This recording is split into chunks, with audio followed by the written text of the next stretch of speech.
team was originally known as Raymock Enterprises when engine builder Bob Raleigh and Butch got together, forming Raymock Enterprises in 1978. Butch actually was the team's first driver for the team's first 3 starts, 2 at the end of 1978 at Charlotte and Atlanta, finishing 26th and 24th. And then, to start the 1979 season, Mock ran the Daytona 500, but was involved in an early accident, finishing 35th. Following that race, Butch Mock never again raced that number 75. Instead, the team began having several different drivers behind the wheel of their part-time number 75 ride. A few of those drivers were Bobby Brack at Charlotte, Lenny Pond at Atlanta and Daytona, then Bill Ellswick in the majority of the events for the team in both 1979 and 1980. He was able to score his best finish at Richmond, 16th. Harry Gant drove the car at Riverside for the team in 1980, and also at Texas World Speedway, finishing 7th and 8th. The team picked up sponsorship from Performer Boats Company in 1980. Ellswick ran the following 11 races after those 2 top 10 finishes by Gant. Then John Anderson, Chuck Bound, Jim Milliken, and Ellswick finished out the 1980 season. Milliken returned in 1981, but was replaced by Tim Richmond. He was able to score his first top 10 finish in that same event at Nashville Fairgrounds Speedway. Now Gary Ballou, he ran the rest of the 1981 season. Ballou returned in 1982, even finishing inside the top 10 in Atlanta, but he was released after his legal issues became an issue, only 5 races into the 1981-82 season. Joe Ruttman replaced Ballou, starting at race 7 in North Wilkesboro, and they ran the remaining 24 races. His best start was 2nd in the fall at Richmond, and his best finish was 4th in the fall at Charlotte. Overall, they scored 4 top 5s and 6 top 10s. Jimmy Ensolo filled in for Ruttman at Riverside when he ran the number 28 for Rainer Racing. The following season, in 1983, Raymock signed Neil Bonnett to drive the number 75 Ogden Chevrolet, full-time in the Cup Series in 83. Bonnett started off the season right, winning the Butch Clash as well as the Uno 125 at Daytona, the qualifying race for the Daytona 500. Neil even won 2 points races, the then World 600 and the Atlanta Journal 500. They had a spectacular season. His best start was 1st 4 times, in the spring in North Wilkesboro and Bristol, and in the fall in Darlington and Rockingham. Overall, they scored 4 poles, 2 wins, 10 top 5s, and 17 top 10s, en route to an impressive 4th position in final point standings. Sadly, at the conclusion of the 1983 season, Bonnett left the team, and they were also left without any sponsorship. For 1984, the Raymock team brought in Dave Marcus to drive. Obviously, with no sponsorship money, their statistics were down. Their best finish was 4th, 3 times, in the spring and the fall in Bristol, both races, and in the fall in Dover. Overall, they scored 3 top 5s and 9 top 10s, finishing the 1984 season 13th in final Cup Series points. At the conclusion of the season, Marcus and Raymock parted ways. Then in 1985, Lake Speed took over full-time in that number 75 Pontiac. He finished 2nd in his first start of the Daytona 500 with the team. The excellent result at Daytona ended up earning the team full-time sponsorship with Nationwide Auto Parts. The runner-up in the Daytona 500 was the best finish they would score all season. Overall, they scored 2 top 5s and 14 top 10s, ending the season a solid 10th in final Cup Series points. Now, the following season in 1986, Lake Speed made the first 4 starts before he was let go by the team's sponsor, Valvoline, Nationwide. He finished 10th twice in Daytona and Rockingham. But nonetheless, he was still let go. Jody Ridley came in and made the next 10 starts with the best finish of 10th coming in the spring in Martinsville. Morgan Shepherd and Jim Sauter traded back and forth the driving duties, back and forth for several weeks. Jim Sauter made 4 starts with his best finish being 12th in Talladega. Shepherd made 11 starts, including the final 7 races. His best finish, his final 8 races, his best finish was 3rd in the fall at Richmond, overall scoring 1 top 5 and 2 top 10s. The team, even with 4 different drivers, made all the races and ended up finishing 18th in owner points. For 1987, Neil Bonnett returned to drive the number 75 Valvoline Pontiac full-time. The team was very competitive. Bonnett was on track to having at least a top 10 points finish in 1987 until a crash in Charlotte in the fall broke his hip. The final 3 races of 87 were driven by Morgan Shepherd.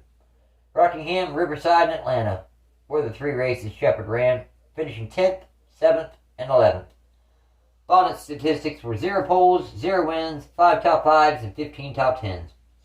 Now, in 88, Bonnett returned full-time, and right out of the box he was flying, winning 2 of the first 3 races, Richmond and Rockingham. Unfortunately, within a few weeks, Bonnett was noticeably slower, and by race 16 at Pocono, Morgan Shepherd filled in for him there in the following week at Talladega, just so maybe he can get his health issues, back in order. Shepherd was able to qualify on the pole at Pocono, and he finished 6th in that same race. Bonnett ended up scoring 2 wins, 3 top 5s, and 7 top 10s. The team ended up 14th in final owner points. Between Richmond and Rockingham, in the beginning of the season, the Cup Series ran a special race that Bonnett was able to score the victory at. At the end of the season, the Cup Series held another race in Australia at Cadler Park. The team had 2 cars and a limited crew. Even some Australian volunteers on the team.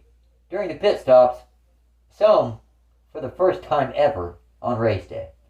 The number 75 was driven by Morgan Shepherd, and the number 57 was driven by Rick Wilson, the team's second car. Well, they were fast. They ran first and second basically all day, and with Shepherd ended up winning the race, and Wilson, after some contact with the wall right near the end, he ended up coming home 4th. The team in 1989 signed Morgan Shepherd to drive the number 75 Valvoline Pontiac full-time. His best start was 1st in the summer at Watkins Glen. Shepherd's best finish was 2nd twice in the summer in Daytona and Michigan. Overall, they scored 1 pole, 0 wins, 5 top 5s, and 13 top 10s, finishing the season 13th in final point standings.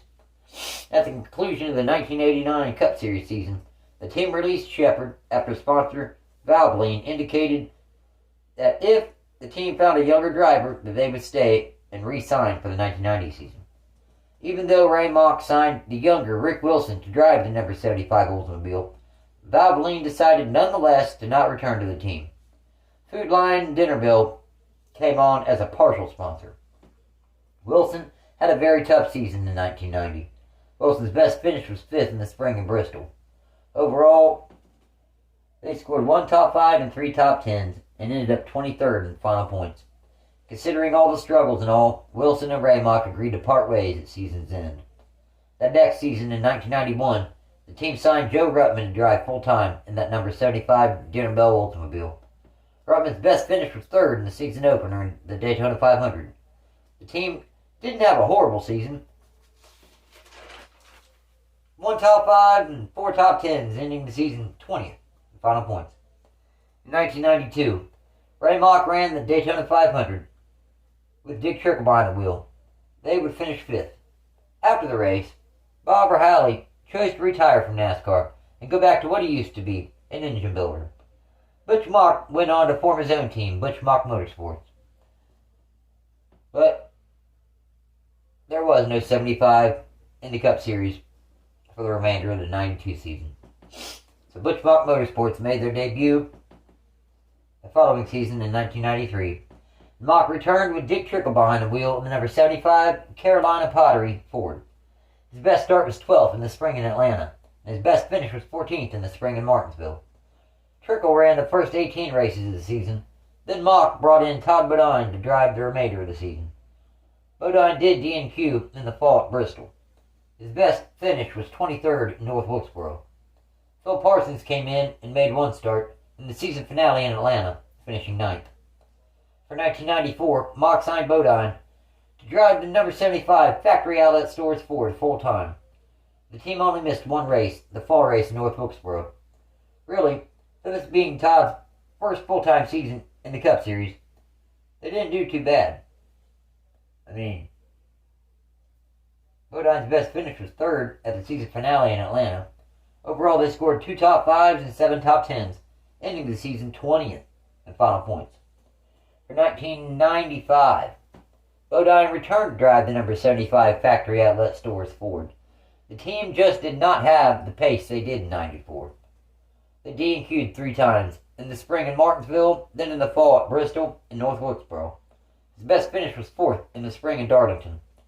Overall, they scored 1 top 5 and 3 top 10s, en route to a 33rd place finish in point standings.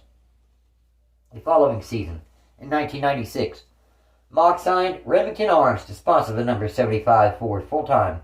He also signed Morgan Shepherd to drive full-time for 1996. The team did qualify for all the races. Shepherd's best finish was 5th in the 96 Brickyard 400 at Indianapolis. Overall, they scored 1 top 5 and 5 top 10s, finishing the season 20th in final point standings. In 1997, Mock signed Rick Mast to drive the number 75 Remington Arms Ford. The team had a tough season, D&Qing 3 times at Sonoma, Charlotte, and even including the 1997 Daytona 500. His best finish was 9th at Talladega. Overall, they scored 2 top 10s. They ended up finishing 32nd in final points. Mast returned to the team for the 98 season. They had another difficult season, D&Qing for another 3 races. 3 of the last 5 races, in fact. Mast's best start was 1st in the spring in Rockingham. His best finish was 8th at Sonoma. They scored 1 pole and that lone top 10 at Sonoma. They ended up finishing 33rd in final points. Mast and Butch Mock parted ways after 2 very long, difficult seasons together. The next season, in 1999, Butch Mock Motorsports signed Ted Musgrave to drive the number 75 Remington Arms Ford full-time. They did D&Q in Las Vegas. Hus Strickland attempted to qualify for the season-ending race in Atlanta, but D&Q'd for that race as well. Musgrave's best finish was 7th in the spring at Bristol. Overall, they scored two top 10s on his way to finishing 33rd in final points. At the conclusion of the 1999 season, Remington's sponsorship deal was up, and the competitiveness of the team had been falling off for the past few seasons. Mock ended up selling the number 75 team to Darwin Ort. He would run the number 75 under the name Galaxy Motorsports with Wally Dallenbach Jr. behind the wheel. They ended up getting sponsored by Turner Broadcasting, Red Cell Batteries, among a couple others. The team D&Q'd 4 times. The only bright spot of the 2000 Cup Series season was a 9th place finish at Watkins Glen. So after 21 seasons and 24 different drivers and 9 Cup Series victories, this longtime team became one of NASCAR's lost teams. Thank you for watching. Please don't forget to hit the like button and subscribe to the channel. Again, thanks for watching. Take care.